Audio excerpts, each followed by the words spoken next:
Assalamualaikum warahmatullahi wabarakatuh. Bismillahirrahmanirrahim. Pemirsa yang saya hormati, pada kesempatan ini saya akan menyampaikan judul Tiga Pilar Agama Islam dalam surat Al-Fatihah. Tiga pilar agama Islam ini memang belum semua orang memahami atau meyakini.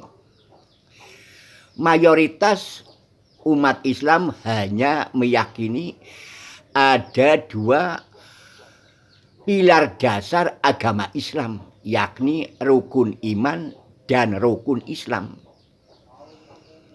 Namun, dari perspektif fenomenologi, sosiokultural, atau ayat kauniyah,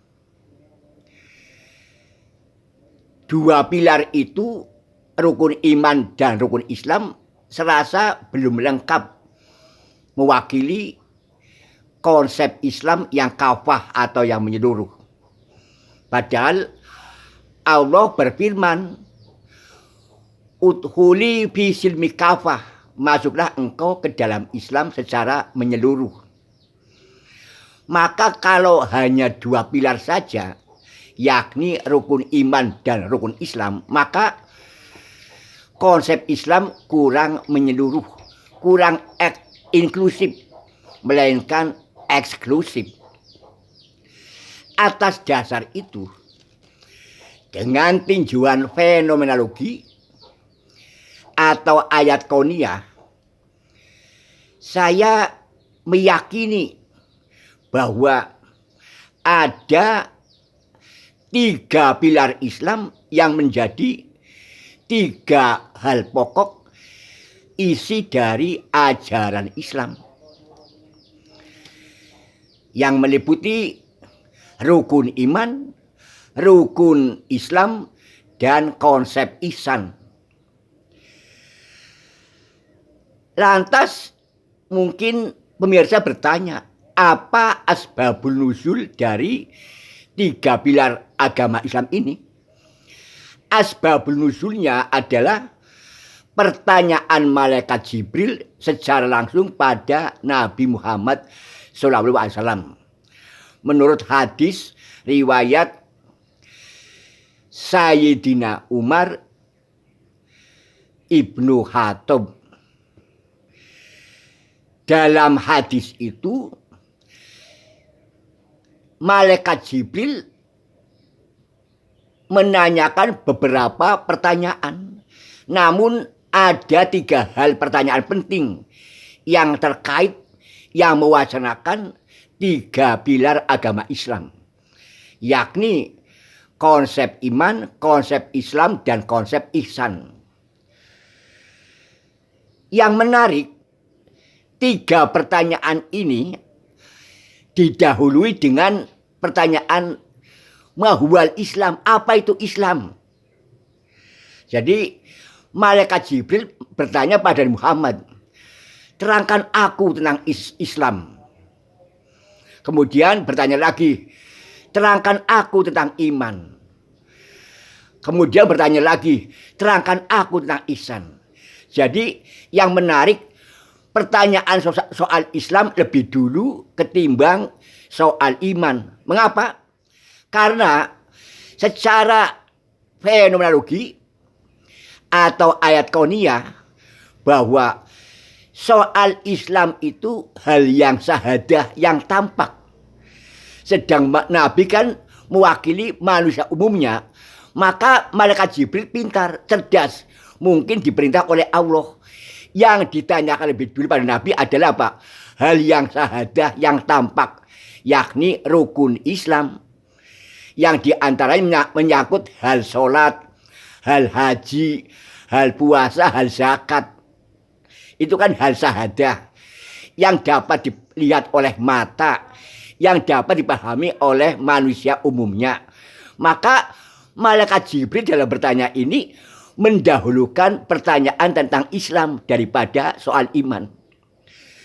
Sedang soal iman itu ditanyakan kemudian setelah soal Islam. Karena apa? Karena soal iman itu soal ghaibiyah atau soal kelangitan, ilahiyah. Kalau soal Islam soal kebumian. Jadi kalau soal iman soal kelangitan, ghaibiyah, maka ditanyakan berikutnya setelah soal Islam. Sebagaimana kita tahu bahwa soal iman itu menyangkut apa? Percaya Allah, malaikat, hari kiamat, takdir, itu kan hal gaib. Maka wajarlah malaikat Jibril disuruh Allah itu menanyakan hal Islam setelah lebih dulu menanyakan hal iman setelah lebih dulu menanyakan hal Islam. Gitu ya. Kemudian untuk lebih rincinya malah kita bahas satu demi satu 3 pilar Islam ini. Yakni di mana malaikat Jibril bertanya, "Ya Nabi, terangkan aku tentang Islam." Lalu Nabi menjawab, Islam itu percaya Allah sebagai Tuhan dan Muhammad sebagai Rasulullah. 2, mendirikan sholat. 3, mengeluarkan zakat. 4, puasa di bulan Ramadan. 5, pergi haji ke Baitullah. Itulah 5 rincian rukun Islam yang pertama ditanyakan oleh malaikat Jibril. Kemudian malaikat Jibril bertanya lagi, "Ya Nabi, terangkan aku tentang iman." Nabi menjawab, iman adalah percaya adanya Allah dan malaikat-malaikatnya dan kitab-kitabnya dan rasul-rasulnya dan hari kiamat. Yang terakhir percaya adanya takdir baik dan takdir buruk dari Allah. Itulah 6 rincian rukun iman. Percaya Allah 1, percaya malaikat 2, percaya kitab 3, percaya Rasul 4, percaya hari kiamat atau akhirat 5, percaya takdir 6. Itu ya. Itulah ke-6 rincian rukun Islam, rukun iman yang dijawab oleh Nabi. Yang terakhir dalam konteks ini ya bukan yang terakhir pertanyaan Jibril, tapi yang terakhir terkait dengan 3 pilar adalah malaikat bertanya, "Ya Nabi, terangkan aku tentang ihsan." Nah, Nabi menjawab, ihsan itu jika engkau menyembah Allah, maka engkau harus menganggap seolah Allah itu di depan engkau. Sebab walaupun engkau tidak melihatnya, namun Allah melihatmu. Inilah pengertian ihsan menurut jawaban Nabi. Secara ayat kauniyah atau fenomenologi, ihsan itu adalah soal pengawasan. Soal pengawasan yang melekat zat Allah atas manusia. Jadi ihsan itu suatu prinsip pemikiran, keyakinan bahwa setiap orang itu, kita itu diawasi oleh Allah. Jadi Allah itu mengawasi kita, tidak jauh. Maka ihsan itu bisa jadi alat kontrol, alat ingat, alat hati-hati, alat jaga diri agar jangan terkena dosa. Karena apa? Allah itu di depan kita, mencatat kita, mengawasi kita. Itulah tekanan konsep ihsan. Menurut Luhowi, ihsan dapat diartikan baik. Baik ya, kalau fi'il amar berbuat baiklah ya. Kalau ihsan sebagai fi'il amar, maka dapat dikatakan berbuat baiklah. Tapi kalau ihsan dari konteks hasanah baik, berarti ihsan punya arti baik. Jadi orang ihsan adalah orang yang baik. Itu ya. Jadi singkatnya bahwa ihsan itu tekanannya baik. Mengapa baik dalam konteks ini? Karena apa? Si hamba itu sepak terjang hidupnya sehari semalam seakan merasa diawasi oleh Allah. Maka ia lebih banyak berbuat baiknya daripada berbuat jahatnya. Kenapa? Menjadikan Allah sebagai pengawas yang melekat atau waskat. Itulah tekanan konsep ihsan. Nah, menurut pengamatan saya dari perspektif ayat kauniyah atau ayat tafsiriyah, bahwa makom ihsan itu sama dengan makom takwa atau mutakin, di mana ihsan merupakan derajat tertinggi dalam hal ini, dalam konteks ini ya, iman, Islam, ihsan. Dalam konteks yang lain, takwa merupakan makom tertinggi dalam konteks yang lain pada surat yang lain, di mana ada ayat mengatakan inna akramakum indallahi atqakum. Inna akramakum, sesungguhnya di antara kalian itu yang mulia itu, indallahi, di sisi Allah itu, atqakum, yakni siapa yang bertakwa. Inna akramakum, jadi sesungguhnya yang mulia di antara kalian itu, indallahi atqakum, di sisi Allah itu, yakni yang bertakwa. Jadi kalau bertakwa itu persis di pinggir Allah, itulah hebatnya. Itu makom mutakin atau takwa. Maka dalam konteks ini, ihsan punya karena sangat banyak sederajat dengan mutakin. Maka hanya beda metode atau beda definisi. Kalau ihsan definisinya baik, baik yang cukup sempurna. Sedang mutakin apa? Definisi mutakin menurut para ahli khotbah di masjid, takwa adalah berarti menjalani segala perintah Allah dan menjauhi larangannya. Karena menjauhi larangan Allah dan mematuhi perintahnya, maka ia tergolong mutakin, orang yang takwa. Maka sudah tentu ia tergolong orang yang mulia di sisi Allah. Itulah pengertian takwa secara definisi ya, yakni orang yang menjalani perintah Allah dan menjauhi larangannya. Itulah pengertian takwa secara harfiah atau istilah. Sedang pengertian ihsan secara istilah tadi ya, atau secara harfiah tadi, bahwa ihsan itu yakni memandang Allah sebagai pengawas yang melekat, waskat. Kemana kita pergi selalu diawasi oleh Allah. Nah itu ya. Jadi ada sama, hanya beda metode atau cara. Artinya apa? Kalau kita renungkan, kalau takwa itu tekanannya sangat streng, keras. Takwa gitu ya, keras. Karena apa? Harus menjauhi menjauhi larangan Allah dan mematuhi perintahnya. Kalau nggak patuh nanti dosa. Gitu ya. Itu takwa, maaf ya. Jadi saya akan punya hari gini. Kalau takwa itu metode rada keras, tegas, di mana Allah memilih istilah atau konsep-konsep atau cara-cara yang tegas. Orang takwa adalah orang yang mematuhi perintah Allah. Kalau nggak patuh perintah, dosa. Itu ya kan, tegas ini. Kemudian lagi apa? Yaitu yakni apa? Menjauhi larangan Allah. Jadi kalau larangan Allah ditabrak, dilanggar, dosa itu ya. Jadi saya ulangi. Kalau takwa itu tekanannya metode yang keras, tegas, keras dan tegas sifatnya.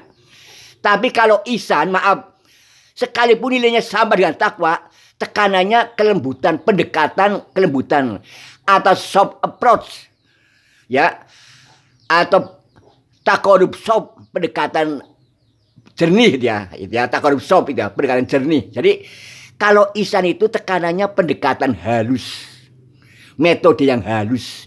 Sedang takwa metode yang tegas keras, dia beda.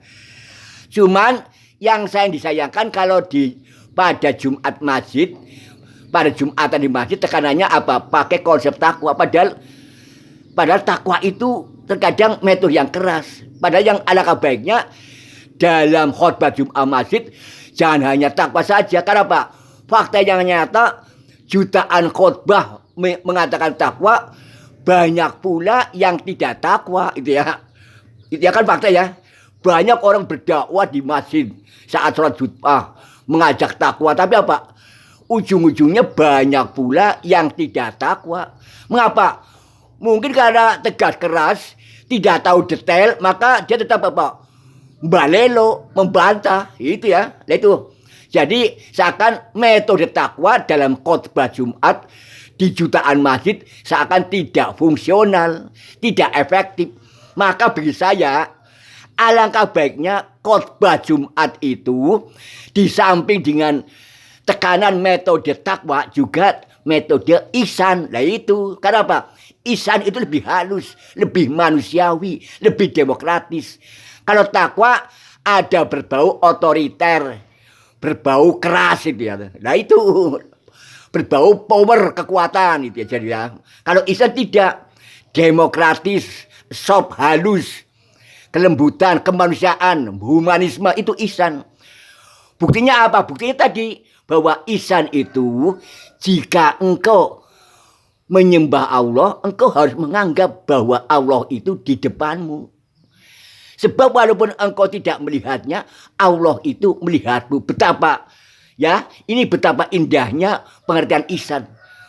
Maka pantas dan pantas secara teoritis luhawi bahwa 3 pilar agama Islam itu ada 3. Yang pertama adalah iman, rukun iman.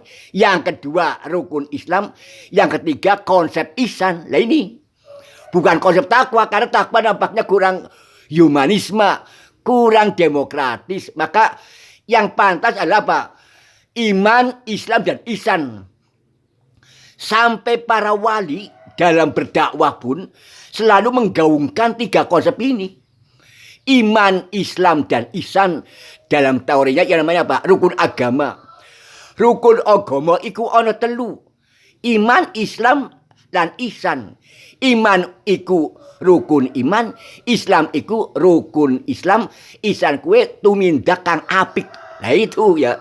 Jadi konsep iman, Islam, ihsan itu sudah dilaksanakan oleh para wali yang humanisme dan demokratis dalam berdakwah di bumi Nusantara, tanah Jawa. Nah itu. Maka saya ulangi, yang paling indah, kuat, dan hebat 3 pilar agama Islam itu meliputi makom iman, makom Islam, dan makom ihsan. Gitu ya. Nah ini 3 pilar agama Islam. Jadi udah ya, jelaslah. Jadi inilah asbabul nuzul 3 pilar agama Islam. Yaitu rukun iman, rukun Islam, dan konsep ihsan. Nah, menurut fenomenologi atau ayat kauniyah, ternyata 3 pilar agama Islam ini ada dalam surat Al-Fatihah. Nah ini, mari kita mulai membahas lebih terkait dengan Al-Fatihah ya. Tadi sudah paham bahwa apa itu 3 pilar agama Islam. Bagaimana asbabul nuzulnya sudah tahu ya. Rinciannya sekilas sudah tahu.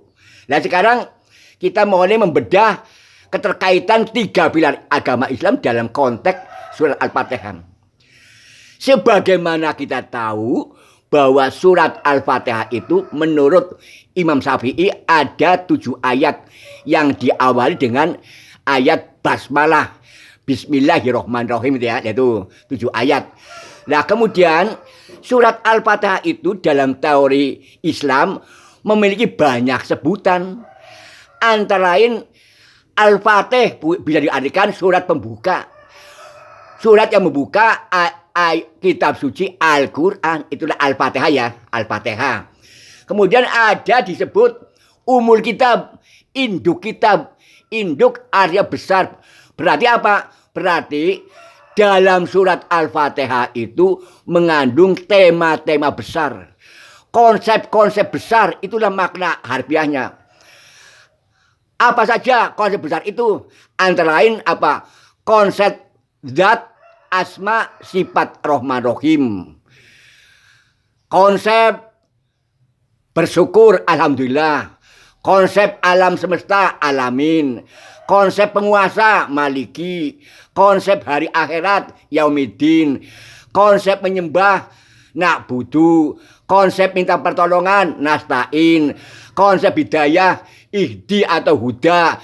Konsep jalan lurus, siratal mustaqim. Konsep orang yang diberi nikmat, an'amta. Konsep orang yang sesat, adolin. Dan sebagainya. Itulah contoh-contoh konsep atau tema besar dalam surat Al-Fatihah. Maka logis surat Al-Fatihah disebut umul kitab, induk kitab, karena mengandung tema-tema besar.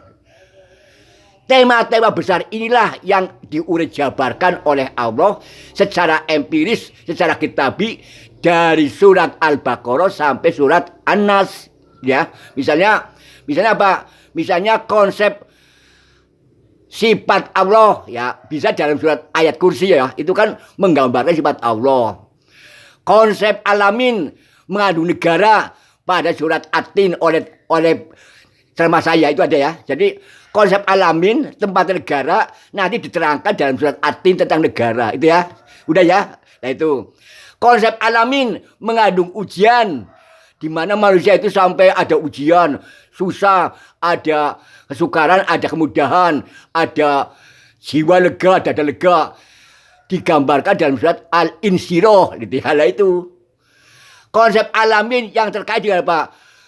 Maaf, konsep alamin yang terkait dengan aspek fisika, godaan alam, apa? Al-alaq, ya. Aku berlindung kepada waktu subuh, ya al-alaq ya. Nah itu. Jadi alam itu luas, dikembangkan lagi ya. Berkaitan alamnya, godaan dunia, nanti ada. Konsep alamin berkaitan dengan manusia, ujian manusia, surat An-Nas itu ya. Itu. Anas kan manusia, tinggal di alam. Manusia dapat jadi penggoda. Karena apa? Wujud godaan itu setan, manusia dan jin lah itu ya. Itu. Inilah konsep besar dari kata alamin saja luas sekali. Jadi terbuktilah bahwa surat Al-Fatihah disebut umul kitab, induk kitab. Karena apa?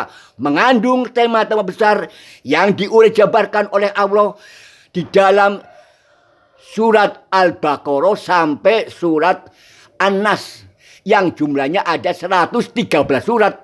Nah itu ya. Nah itu. Jadi ini terbukti bahwa Al-Fatihah disebut surat pembuka, terbukti. Al-Fatihah disebut surat umul kitab, terbukti. Kemudian apalagi? Nah ini yang ketiga, surat Al-Fatihah menjadi bacaan wajib dalam sholat.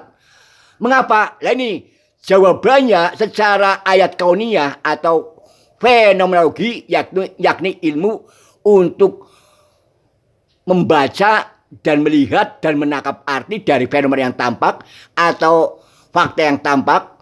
Dalam konteks ini fenomena ayat per ayat adalah apa? Adalah apa? Menggambarkan apa? Secara fenomenologi surat Al-Fatihah itu menjadi bacaan wajib karena apa? Karena menyimpan 3 pilar Islam itu. Saya ulangi, surat Al-Fatihah menjadi bacaan wajib dalam setiap sholat. Sholat seorang hamba tidak sah tanpa baca surat Al-Fatihah. Argumen yang kuat, hujah yang kuat, hujatul kabir, argumen besar, apa? Surat Al-Fatihah itu mengandung apa? 3 pilar agama Islam, itu yang pokok. Menurut tinjauan ayat kauniyah. Jadi karena surat Al-Fatihah mengandung 3 pilar agama Islam, atau surat Al-Fatihah hakikatnya sama dengan konsep Islam, maka surat Al-Fatihah menjadi bacaan wajib dalam sholat. Itulah argumen yang kuat menurut teori fenomenologi atau teori ayat kauniyah. Yaitu Karena surat Al-Fatihah mengandung hakikat Islam, 3 pilar ajaran agama Islam, maka surat Al-Fatihah menjadi bacaan wajib dalam sholat. Tujuannya apa? Tujuannya secara filosofis apa? Tujuannya agar setiap orang yang sholat itu akan selalu ingat, saya itu Islam. Saya itu maka harus tahu dasar-dasar Islam. 3 pilar. Iman, Islam, dan ihsan itu. Itu mungkin tujuannya itu secara filosofis.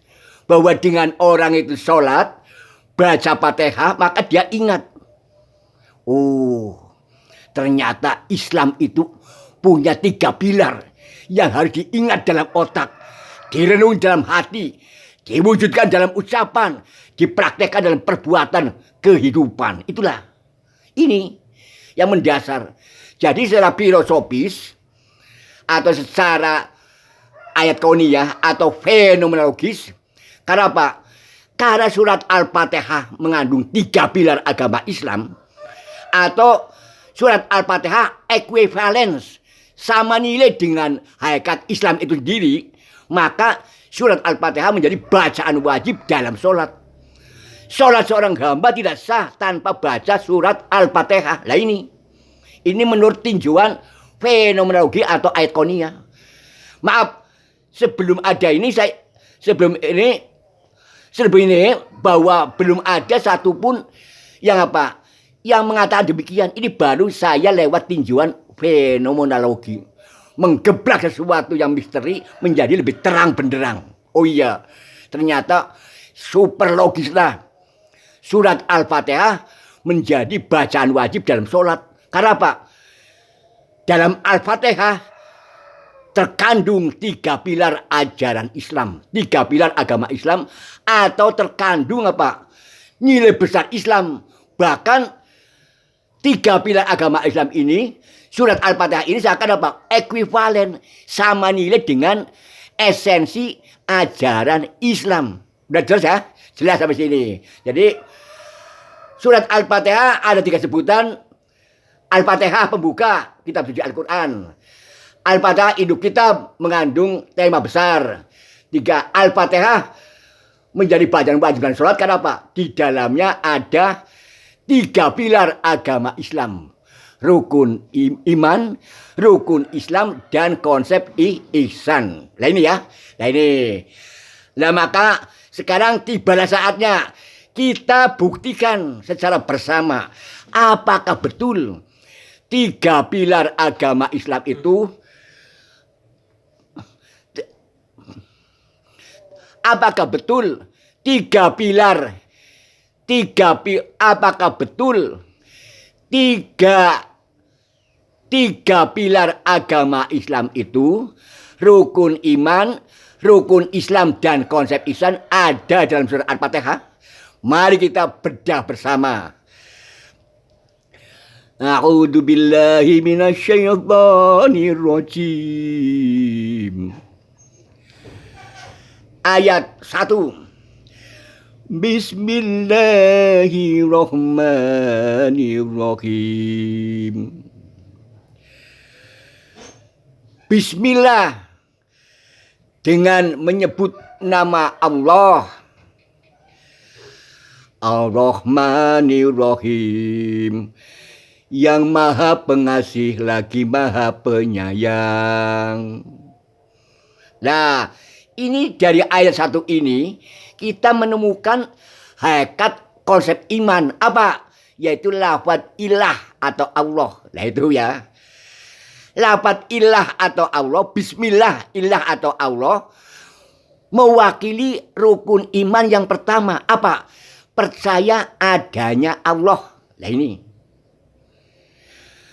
Jadi lafaz ilah atau Allah mewakili rukun iman yang pertama, percaya adanya Allah. Selain itu apa? Selain itu juga menggambarkan apa? Zat dan sifat Allah yang Rahman Rahim tadi ya. Nah itu. Kemudian secara fenomenologi ayat 1 ini juga mewacanakan apa? Alam azali, alam pertama. Di mana waktu itu belum ada satupun makhluk hidup. Yang ada cuma zat Allah. Zat Allah, zat maha agung yang bernama Allah, punya sifat Ar-Rahman wal Ar-Rahim itu ya. Jadi saya ulangi. Lafaz Allah atau ilah mewakili rukun Islam pertama, percaya adanya Allah. Gitu ya, udah. Sekarang langsung aja kita menuju ke ayat yang kedua. Nah ini ayat yang kedua. Alhamdulillahi Rabbil Alamin. Alhamdulillah, segala puji, lillah, kagungan hanya kepada lillah, pada Allah, hanya bagi Allah. Rabbil Alamin, Tuhan yang mengatur alam semesta. Dalam konteks ini, Robbi ada yang mengartikan Tuhan yang mengatur alam semesta. Alhamdulillahi, segala puji bagi Allah. Rabbil Alamin, Tuhan yang maha mengatur alam semesta. Jadi Rob di sini adalah sifat Allah sebagai zat maha pengatur, gitu ya, Rob. Sedang zat, nama zatnya adalah lah ya, alhamdulillah. Lah, ilah atau Allah itu nama nomor satu pokoknya Tuhan yang hebat itu, yaitu Allah, Tuhan sembahan ya. Kalau Rob yaitu Tuhan yang mengatur sifat dari ilah atau Allah gitu ya. Itu. Jadi pada ayat 2 ini tidak menggambar, masih memperkuat ayat 1 apa? Yaitu masih konsep iman pertama, yaitu lafaz ilah. Cuman ada yang menarik. Pada ayat 2 ini, apa yang menarik? Ada lafaz alamin. Alamin itu artinya alam semesta. Alam semesta itu ada karena dicipta oleh Allah dengan sifat Rahman dan Rahim. Ini yang menarik, ya. Cukuplah. Jadi sifat Allah Rahman Rahim itu merupakan modal awal untuk mencipta alamin, alam semesta. Maka karena dicipta oleh Allah, maka manusia wajib bersyukur, membaca Alhamdulillah. Nah, karena alam semesta itu penuh ujian, godaan, tantangan, maka manusia itu oleh Nabi disarankan setiap akan bekerja atau akan pergi, bacalah bismillah. Lah itu ya. Bismillahirrahmanirrahim merupakan doa awal kerja, awal pergi. Alhamdulillahirabbil alamin, tanda syukur telah diberi hidup, telah diberi rezeki, telah berhasil bekerja, telah berhasil berjalan menempuh kehidupan. Nah itu. Maka alhamdulillahirabbil alamin. Maka Nabi bersabda, jika engkau akan kerja yang positif, awali dengan bacaan basmalah dan akhiri dengan bacaan hamdalah. Itu ya. Jadi bismillah hamdalah pasangan yang ideal. Seakan apa? Doa pertama dan utama dalam konsep Islam, itu ya, udah tuh. Kemudian langsung saja, bahkan saya ulangi, siapa yang bersyukur kan akan ditambah nikmatnya oleh Allah. Itu kan ada ya. La ing syakartum la azidannakum wa la ing kabartum inna adzabi lasyadid. Jika kalian bersyukur akan dibalas nikmatnya. Tapi kalau kalian kufur, kalian akan diancam oleh adab Allah. Itu ya intinya. Nah itu. Dan sekarang ayat yang ketiga. Ar-Rahmanir-Rahim. Ayat ini sudah ada pada ayat 1. Mengapa ada lagi? Nah, ada laginya ayat ini, tekanannya apa? Tekanannya seakan kita diajak untuk mengerti apa itu Rahman Rahim. Nah ini. Rahman Rahim dalam hal ini mengandung arti. Kalau alam semesta itu karya besar Allah, sangat maha dahsyat, maha besar, maka harus Allah kerja keras dengan sifat Rahman Rahimnya, membackup alam semesta dengan dua sifatnya ya, Rahman Rahim. Maka ada gambaran Rahman Rahim di ayat 1, Rahman Rahim di ayat 2 untuk mengapit apa? Mengapit alam semesta itu ya. Nah itu. Ini secara gambar ayati bahwa ayat yang ketiga Rahman Rahim diulang itu karena apa?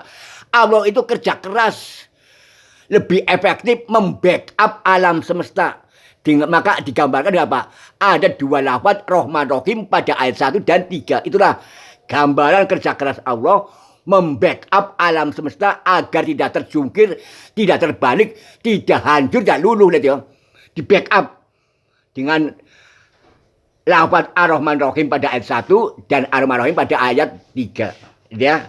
Nah, kecuali itu lafaz Ar-Rahman Rahim pada ayat 3 juga mengandung arti bahwa kita harus mengetahui Rahman itu adalah sifat kasih Allah.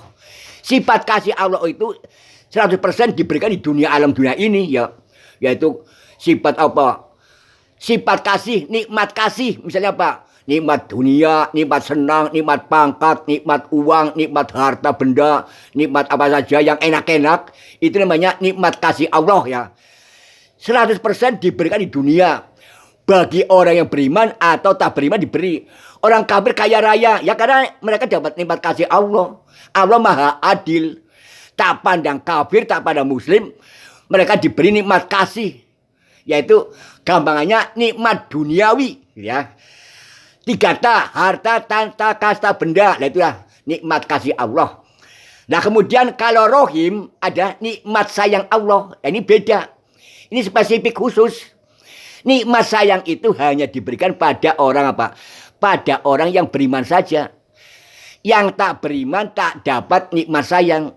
Nah, nikmat sayang ini menurut para ahli mufasir, ahli agama Islam, jumlahnya di dunianya hanya 1%. 1% itu meliputi apa? Meliputi apa? Nikmat hidayah, nikmat syukur, nikmat berkah, nikmat sholat. Itu kalau orang merasa bertakwa nikmat, itu berarti apa? Mendapat nikmat sayang. Nikmat sayang itu hanya dimiliki oleh orang yang beriman Islam saja. Orang kafir tak dapat nikmat sayang. Jadi kalau punya anak soleh senang, lah itu nikmat sayang. Punya bayi bersyukur, nikmat sayang. Bisa iman kuat, senang, nikmat sayang. Jadi nikmat sayang itu jumlahnya 1%, tapi bisa mencakup jutaan jiwa manusia merasa senang. Itu nikmat sayang. Nikmat yang indah, suci, murni. Hanya diberikan oleh Allah bagi orang yang beriman. Jumlahnya hanya 1%. Kalau nikmat kasih 100%. Itu ya tadi udah ya. Nah, lantas 99 nikmat sayang Allah itu nanti diberikan di akhirat berupa sorga. Jannatul Naim.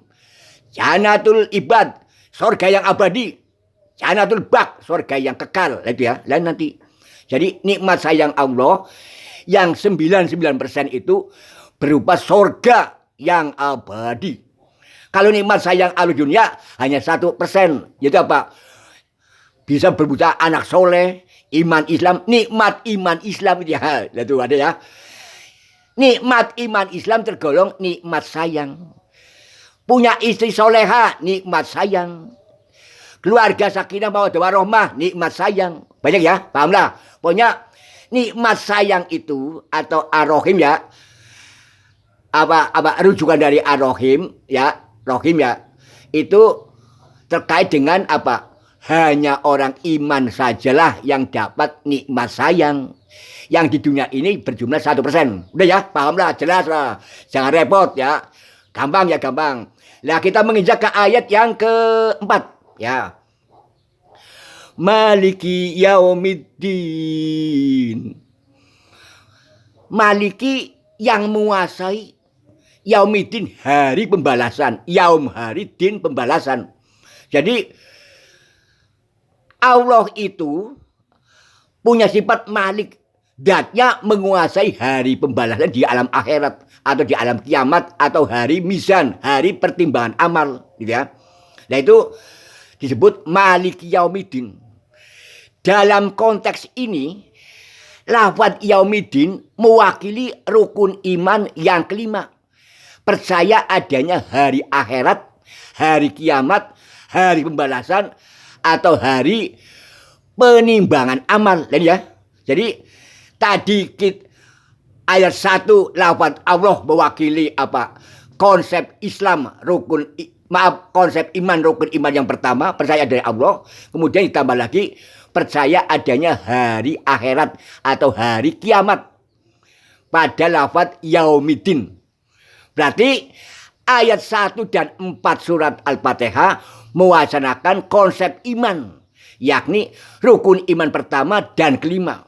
Nah ini berarti cukup ya. Dalam konteks ini, dalam surat Al-Fatihah hanya 2 ayat yang mewakili konsep iman atau rukun iman, yakni apa? Ayat 1 lafaz ilah atau Allah, ayat 4 lafaz yaumidin, artinya percaya pada hari kiamat atau hari pembalasan. Paham ya? Nah ini. Nah, jadi kemudian kita berinjak ke ayat apa? Nah, kita yang menarik apa? Yang menarik gini. Tadi kita ada lafaz alamin, alam dunia, Allah langsung urut ya, runut ini, kronologis. Yaitu ada yaumidin. Jadi ada alam dunia, ada alam akhirat. Sebelum dunia apa? Ada alam azali ayat 1. Lalu ada cungul ayat 2 alam dunia. Setelah ada alam dunia alamin ayat 2, cungul lafaz alam akhirat yaumidin ayat 4. Ini menarik ya. Ini betapa urutnya, sistematisnya Al-Fatihah itu. Alam azali, alam dunia, alam akhirat. Nah, ini menarik ya. Menarik. Alam dunia ada apa? Adunya masroatul akhirat. Dunia ada tempat kebunnya akhirat. Artinya apa? Di dunia ini orang menanam amal baik atau buruk, nanti akan dipanen di akhirat. Jadi adunya itulah hadis ya, hadis Nabi. Dunia itu sebagai kebun akhirat, maka alamin itu kebun akhirat, yaumidin apa? Area panen tanaman waktu di dunia itu menarik ya. Jadi adunya masroatul akhirat. Dunia itu kebun akhirat. Nah itu ya. Jadi di dunia itu orang menanam amal baik buruk, nanti di akhirat memaneni amal. Kalau amal baik panennya surga, kalau amal buruk panennya neraka, panen api. Oh, sakit ya, pedih itu. Ya. Dan langsung kita berikut ke ayat yang kelima. 5 ya. Iyyaka na'budu wa iyyaka nasta'in. Iyyaka, hanya kepada Engkau. Hanya kepada Engkau Allah. Na'budu, kami menyembah. Nah itu kami ya. Na'budu, kami menyembah. Wa iyyaka, hanya kepada Engkau Allah. Nasta'in, kami mohon pertolongan. Jadi ayat yang kelima ini, dalam konteks ini mewakili rukun Islam yang kedua, mendirikan sholat, yaitu dengan lafaz apa? Na'budu. Na'budu itu dapat diartikan saya sholat, saya menyembah, itu ya, na'budu. A'bud, sembah. Nah itu.